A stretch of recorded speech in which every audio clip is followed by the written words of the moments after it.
Hello, everybody, and welcome back to Hardcore Heroes. All right, do it, Sean. All right. Enlighten us. I've got days here while we wait for the dwarf and while Malachi does his thing. So at some point, I'll head into the drinking room. For the record, I'd like to be around for any castings of Time Pool. I don't think it's too much to ask for a knock on the door and be like, "Hey, I'll cast this if you want to come and watch." All right. No? I think I forget for the first one though. All right, okay.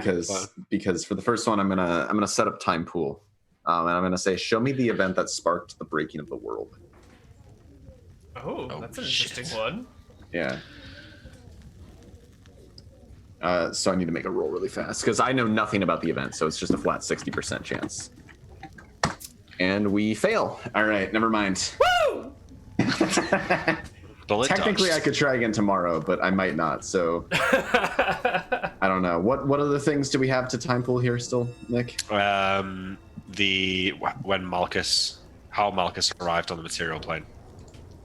Or wait, what was it? No, well, about why his stars left the sky. Hang on, let me read the wording from there. Ooh, we could do show me the disappearance of the winter gods. Yeah, we could do, yeah. Malchus arriving in Arcadia / the Shadow Plane. So, yeah, I don't know, it's a tough one to word, but... Show me the arrival of Malchus in the Prime Material Plane. Or Malchus' descent into the Prime Material Plane. You could say, show me Malchus after he left the sky, or something like that. I kind of like descent into, right? It implies that he's, coming down to our world. Yeah, and then we're going to see Venla. God damn it. We should. I'm worried that if we saw it, we would just see him descend down from the sky, right? We'd see divine intervention first thing, and be like, "Yep, that was cool. We knew that happened." Yeah, yeah.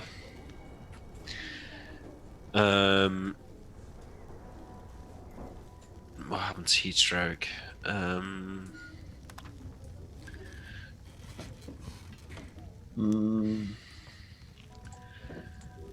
know what? I'm gonna do one for Georg really fast. Oh yeah, okay. I still got 3 more attempts because I want to save my 5th day of 5th level spells since that's when we head out. Or wait, Did he say he needs 5 days or he'll be ready on the 5th day? I told him to be ready on the 5th morning, the dawn of the 5th day. So yeah. So four casts. All right. So next time, Neal, we're gonna do one for Georg here. Okay. And the spell we're gonna cast is.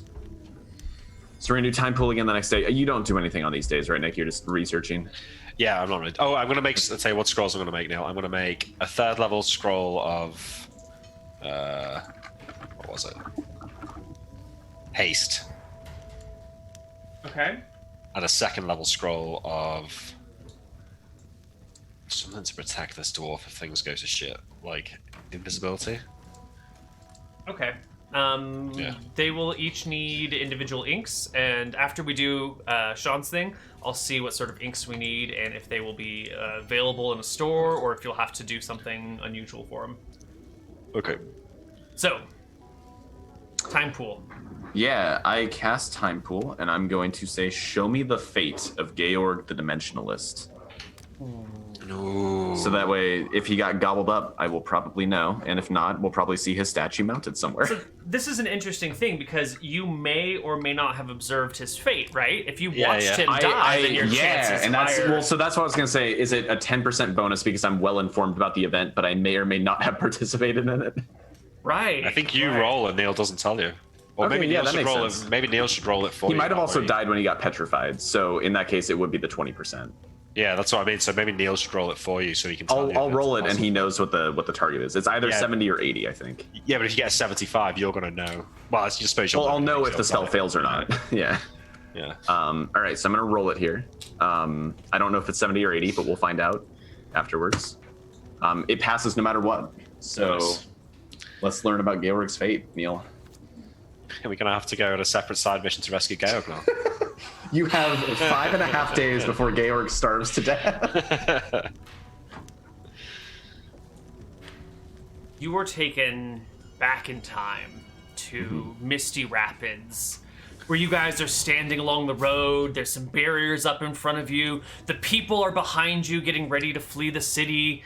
these demons appear and they start charging the lines. Then this huge one with these blue scales and the smoke and these horns comes, and it unleashes a gout of breath weapon on him, and Georg turns to stone. And you guys realize it's time to flee, and you flee, and the demons follow you, and the Gatebreaker follows you. And then another demon comes up. This one is tall and thin with long white hair. And it looks at Georg with its head cocked to the side, approaches him, places a hand on his forehead. And there must be some sort of intonation of words, some sort of innate spell casting. And the amulet around Georg's neck begins to glow with a bright light. And that's when this tall demon with long white hair stops a couple of others who are marching by. And you see them pick up the statue between four of them and carry it off to the north. All right. We might have a side quest to rescue Georg at some point. We could try. I think you're going to have to scry on him next time we want to try and see something about him. You know, see if he's dead or not. Van, the portal into the Shadow Plane that we took to get you, Georg had been there before.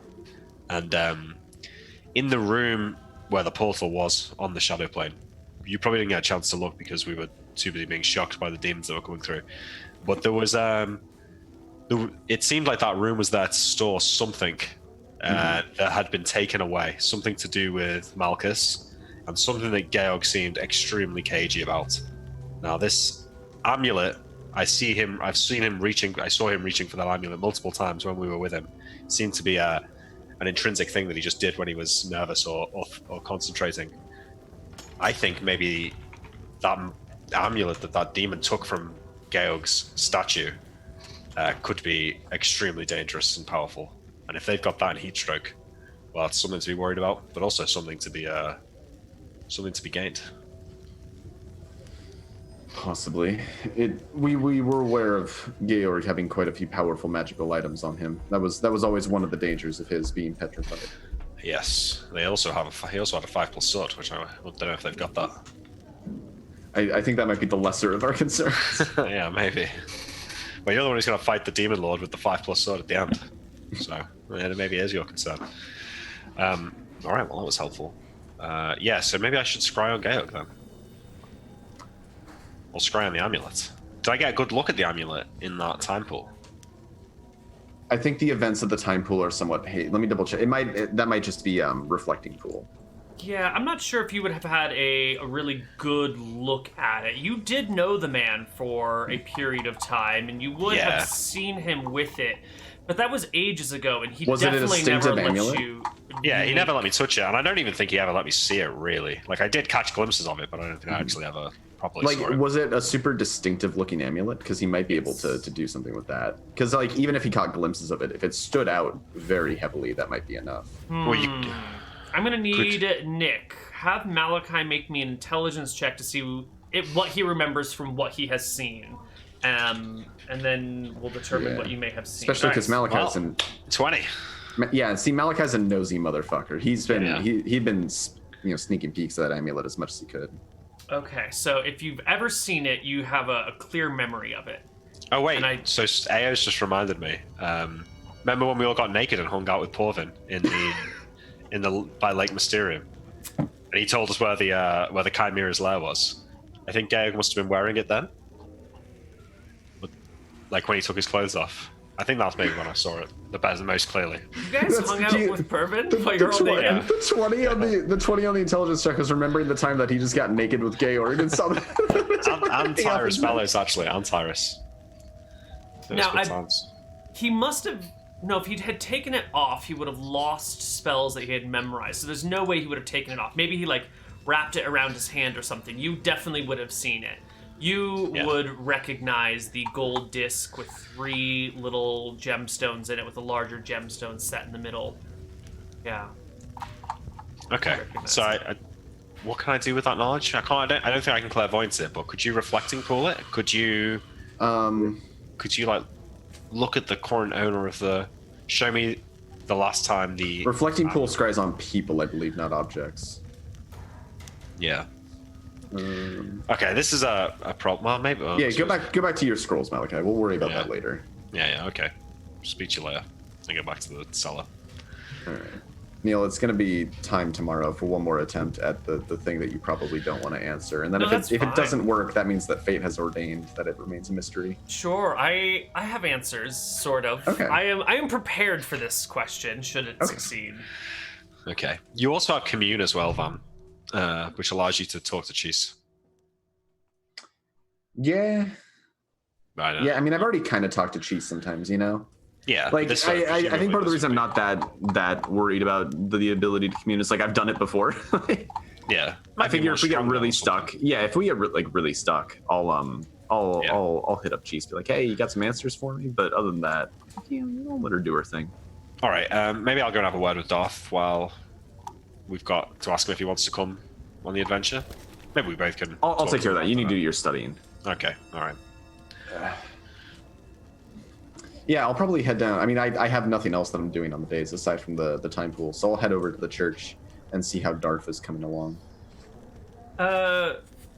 Darth is pacing back and forth, his brow furrowed, and he takes a look of relief when you walk in, and actually comes up to you and says, Van Helsing. Prince Van Helsing? That's right, yes. My Highness? I'm not going to call you Your Highness. That's fine. Everybody else does. I could use a little bit of normalcy in my life. Good. Where's Joris? Last I heard, he was in Stromheim.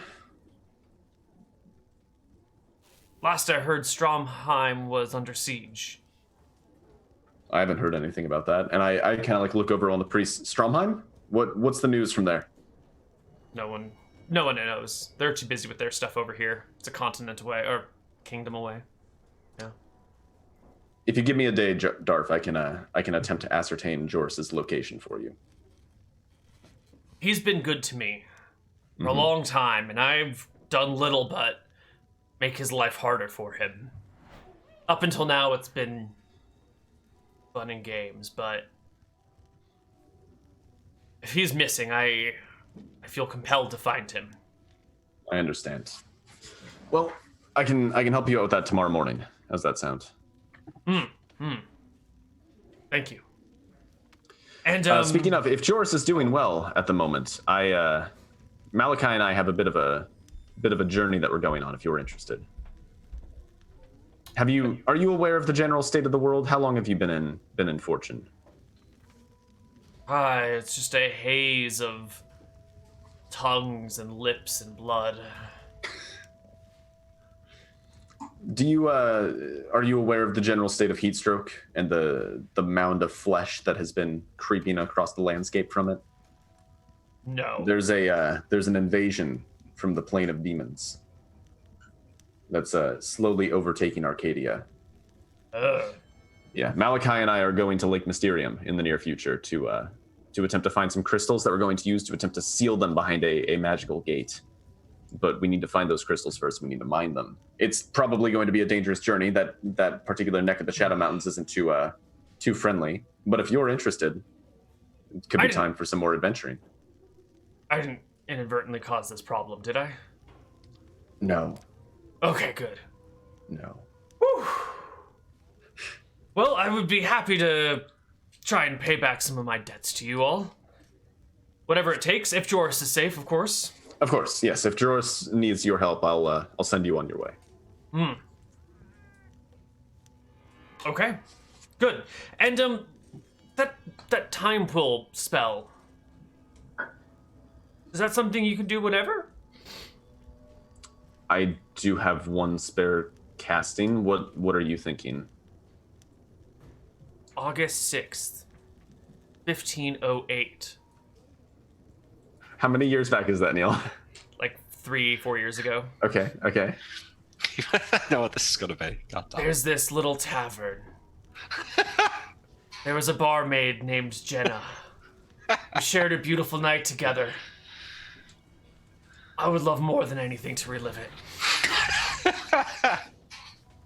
Oh, I've been thinking about Jenna for years. I don't know what's become of her, but... I can only show you a handful of minutes of it, Darth. That's all I need. That's all there was. It's a brief, beautiful moment in time. All right. Tell you what, if Joris is okay, then we can do that one the day after tomorrow, and I'll just leave you to your thing in that room. No, it's not like that. I wanted to relive a magical moment. You know, even if I could only see it one more time. Mm-hmm. Sorry, I know it's a little weird, but... No, it's fine. You know, a man has memories and dreams. I understand. I have something I need to attempt to do with it tomorrow, but the day after that, assuming you haven't gone off in search of Joris, we can get that one taken care of for you. Good. And, can you keep this one between us? Of course. Thank you. He pats you on the shoulder and leaves. All right. You know, I can't really give him too much shit. I did use solipsism to conjure. I recall. Nice.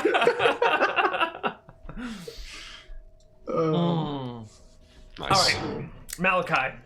Mm-hmm. Spells. Yeah. Which so spells it's do you want to do? Invis and God, fucking hell, what was it again? Invis and haste. Okay. We're still under the impression that haste doesn't cause a system shock check, right? It does age you by 1 year, but... A scroll of invisibility needs a crystal of perfect clarity, like a 100 GP diamond. And then haste.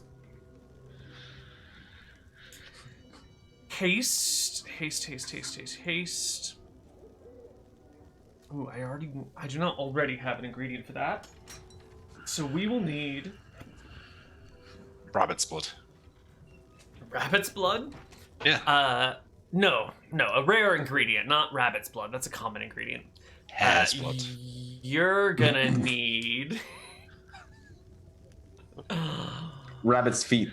Rabbit legs. Willingly given. That's exotic. Okay, Voldemort. Oh yeah, what about the blood of a prince? You're gonna need... No, you will need blood of an elf and whiskers of a blink dog. I mean, alright, we don't do it then. I'm not going to get those in the next couple of days. Well, Blood actually, of a prince. Blood of an elf they're in the might shop. be... Blood of an elf and whiskers of a blink dog are conceivably around. Like, Okay. That's not actually the scariest thing. Or most difficult thing. And I could get a 100 gold piece gem, right? I've probably got one on my character sheet. Will a pearl work? No. It has to be a clear gemstone. Perfectly clear gemstone, like a 100 GP diamond. Okay, well, maybe I can switch a pearl out for a 100 GP diamond, pay an extra 10 gold or something, and then see if I can buy these other things from... Sure. You can... Yeah. Brunhilde, is that her name? What's her name? Brunhilde, it probably is. I feel like that's her name. The woman who owns the magic shop.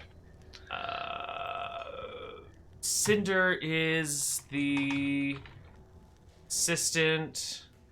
Magic shop owner is... Yeah, Brudella. Brudella, that's it, yeah. Yeah, and she has another assistant somewhere as well, but that doesn't matter. And then there's Lydia the Diviner in the Keep. Yeah. Okay, so Brudella. I'll go and ask her then. Sure. If you want to exchange your 100 GP pearl for her 100 GP diamond, there will be like a 10% transaction fee, so she can make a profit. Okay. 10 gold dropped, and then does she have the other things?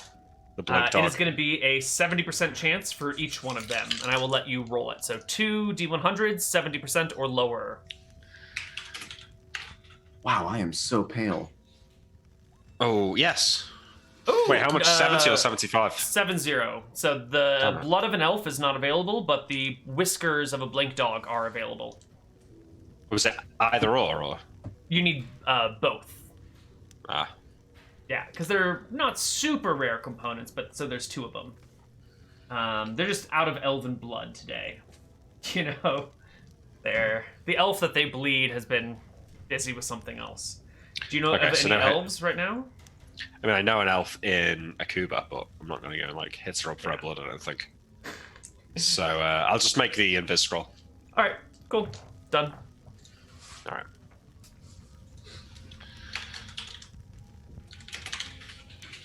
All right. So if this is the day before the dawn of the 5th day, I'll send a message to the ascending. Today was the 2nd day. Oh, okay. Yeah, because I still have 2 more days of casting. We got a lot of 5 days turned out to be a surprisingly large amount of time to work with. All right, let's give us the next one. All What are right, you doing? so for time pool today, let's go and try it again. We're gonna give one more shot, one more attempt at show me the event that sparked the breaking of the world. Okay. So let's go and take that 60% chance. Nice.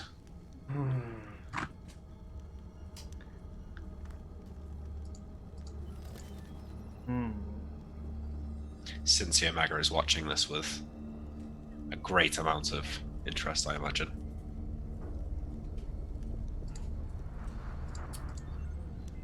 It's an interesting question and an interesting answer. Yeah, because I say sparked it because it's like I assumed there could have been multiple factors that went into it, but there's probably an event that was like, all right, it's time. This is going to happen now, right?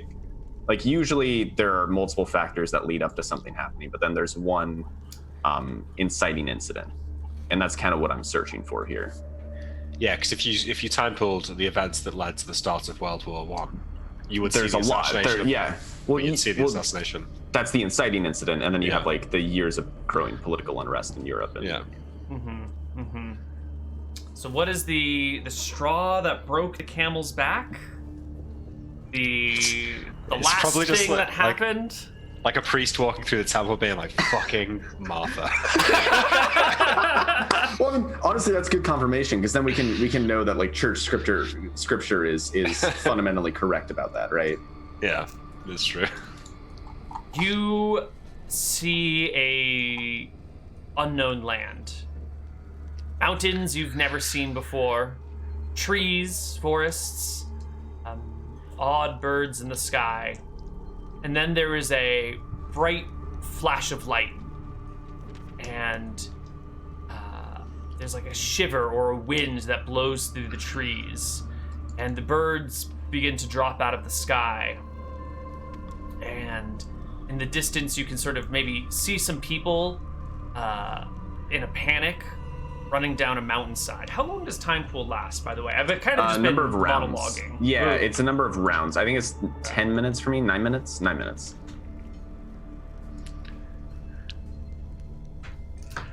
You have a view of this cave. Like the view shifts to this cave where there is a pulsating blue light spilling out from this chamber.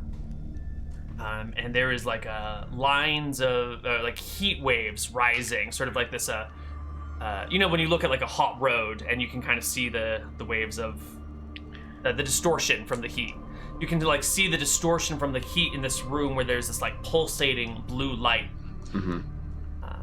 And stepping out from within this chamber is an elf clad in chainmail, wielding an arming sword at one side, a bow and quiver over his back. He's not like other elves you've seen. He's got these like longer ears that almost like hang and like flop. Like, and his face is sort yeah, of like WoW elves. Maybe I don't know WoW elves very well. Or what? Yeah, they have like really long spiky ears and then like the super long eyebrows. Yeah, it's not quite like long and spiky. It's more Droopy. floppy. Yeah, droopy, Okay. and they're these elves seem to so be it's like Yoda. shorter and yeah, Yeah, like Yoda, yeah. sure, like Yoda, yeah, but short, and I guess that's also like Yoda. Yes. You see some fucking Yodas, man. Yeah, that's what goes on. No wonder they were so hard to kill. Yeah. And that's it. Okay. That's a little concerning. I'm gonna head down to the temple after that one. This is the one that I conveniently again forget to knock on Malachi's door to invite him over for this one. Yeah, it's I'm alright. keeping this one as a cleric. Need to know, and I'm gonna. What's the name of the head cleric at this place again? I don't have any of my notes on me. I don't think there High is one in Cleric Bon Claris, is there? is Mother Greta. Greta. Okay, so I'm gonna walk into the temple and wait for a good chance to talk to Greta alone. Yeah, you can find her. She recognizes you, and if it looks like you want to speak to her, she will find you. Yeah, She's a dwarf, 3'5", 91 pounds, 100 years old, left-handed. Oh no, hold on, that's High Cleric Mother Gilda. Wait a minute. Oh, this is going to the wrong page. Shit. Yeah. Okay. Mother Wait. Greta. What was She's her a name? human. She's a It was 5'7", Greta? 151 pounds. Yeah, it is Greta. Okay. My links are broken. They're sending me to the Okay. wrong documents. I see.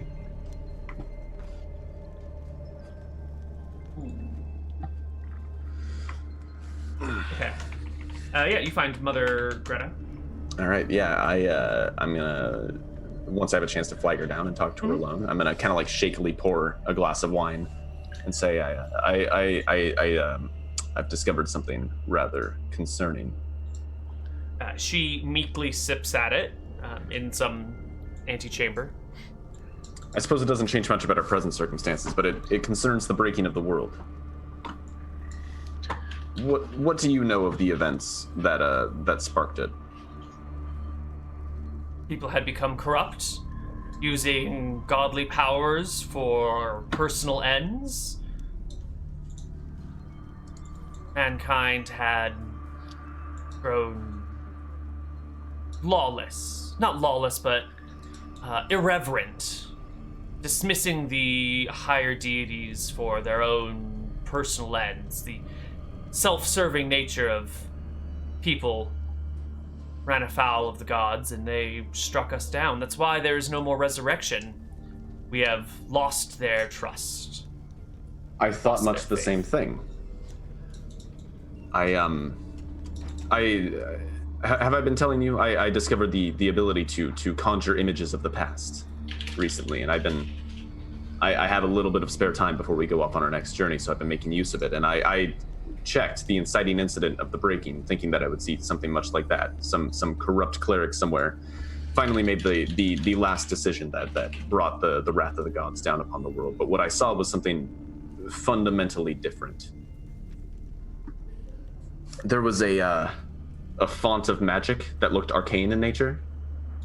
A number of very bizarre looking elves were congregated around it, and they created some sort of blast of magic that caused widespread damage, birds falling from the sky. This wasn't the breaking itself. It seems like they did something calamitous themselves, and perhaps that brought the breaking down after them. What if the breaking of the world was meant to combat a greater threat?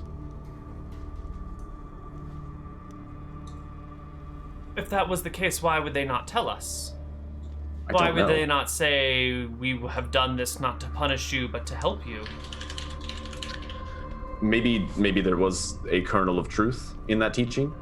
Maybe humanity had become corrupt. Maybe some punishment was a part of it. But maybe it wasn't what led to the event happening. Or maybe there's more to this story and we don't know all the information. Maybe they didn't want the truth of this to come to light. Your spells come from your goddess Chis. She fuels them, powers them, feeds them to you. Whatever you saw was what she wanted you to see. That may have been the thing. Grants me the spells, but we shape it ourselves. They give us the ability to perform our magics, but we perform the magics fundamentally. We do. But I wonder if maybe that was Chis's breaking point you saw. Or if that was the breaking point for everyone. It's possible. Or maybe she showed me because the gods weren't at a consensus. Maybe. It is an interesting thing you've seen. Do you know where it was? So you had me like looking at mountains and landscape, right? It was a very unfamiliar place. Mm-hmm. the breaking of the world, did it fundamentally alter the geography of the world, or did it simply... Absolutely, it was yeah. unrecognizable? The canals of Arcadia were created, the mountain range, this big-ass mountain range, the sea. It fundamentally changed the geography. New land masses arose, old land masses disappeared. The ones that stayed were ripped apart and altered. Mm-hmm. A once peaceful land would be turned, like a gentle rolling hills would be turned into like huge mountains and jungles with entirely different climates. Everything changed. Did the elves on this landmass exist before the breaking of the world? Is this a question to her or to me? Yeah, to her. In Arcadia? Yes. Yes, they did. I call them elves, but they were something very different that I saw. More like a distant cousin to elves, if that makes sense. Smaller, larger ears, floppier. I do not know what they are, but the elves here have been here for a long time. They say, and this may be more rumor than truth, but they say the eldest one of them remembers the time before the world broke. That could just be hearsay. I don't believe elves live quite that long. Certainly some dragons might, but Especially if dragons were from other worlds originally. I don't know if dragons have a maximum lifespan. I don't know if elves do, to be honest. Well, if they weren't really elves, I guess it could have been a species that went extinct after, or maybe something from Solemn, something from Caldonia. She nods. Any of those things are plausible. And while I'm concerned about this, it has been a long, long time. That's true. I don't think this alters our present circumstances much, but it's something to think on. It is. It is. What caused you to question your existing knowledge on this subject? I've been learning a lot of things in recent days that have made me question the things that I always believed to be true. She looks at you as if she wants more information. I think he kind of leaves it at that for Fair now. enough. She doesn't push.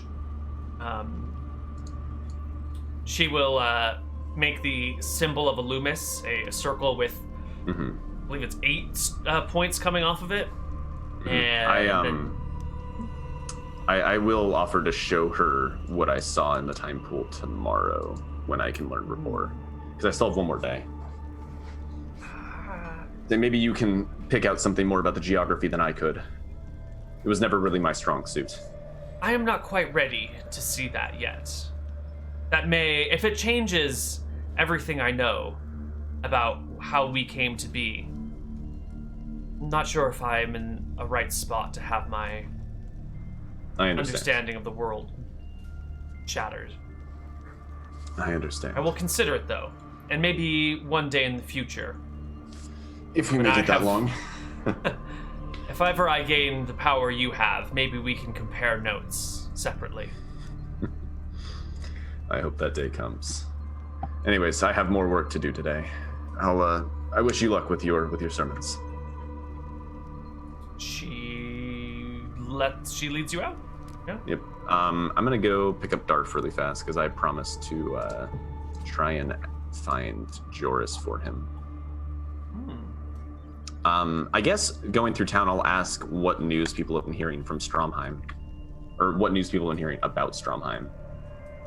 Not much, after Eridon fell, information just stopped flowing out of it. There's just... Okay, so there's really no reliable rumors of recent... Okay. Yeah. So picking that up still, I'm just going to kind of give up on that and head back and get Darth. Oh, I guess we need to go into the woods because that's be a natural pool of water. Okay. So I head out into the woods a little bit and let them know that we're gonna go and find out where Joris is. And I think this one is a perfect chance because I know Joris very well. Let me double check. Because this is based on the crystal ball. Yeah, it might only be 85 since he's personally well known. Let me double check it. And yeah, it's crystal ball. Yeah.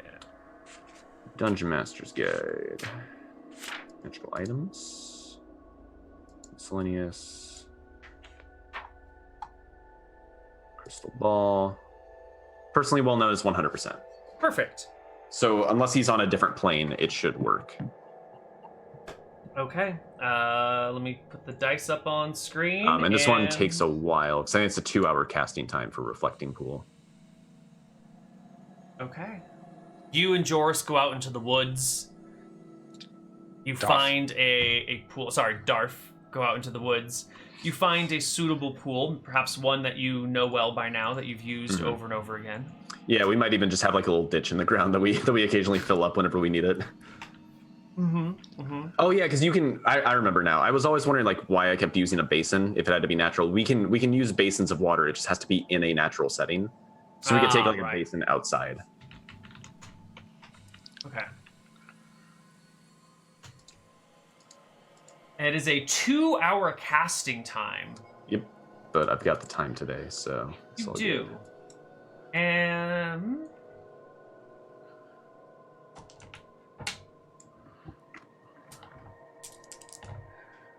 how deep in concentration do you think you have to be in casting this spell? That's a great question. I would assume I can stop it, but if I get past a certain critical point, probably like halfway in, the spell has already started to like fundamentally be cast, and I would fizzle it if I stopped.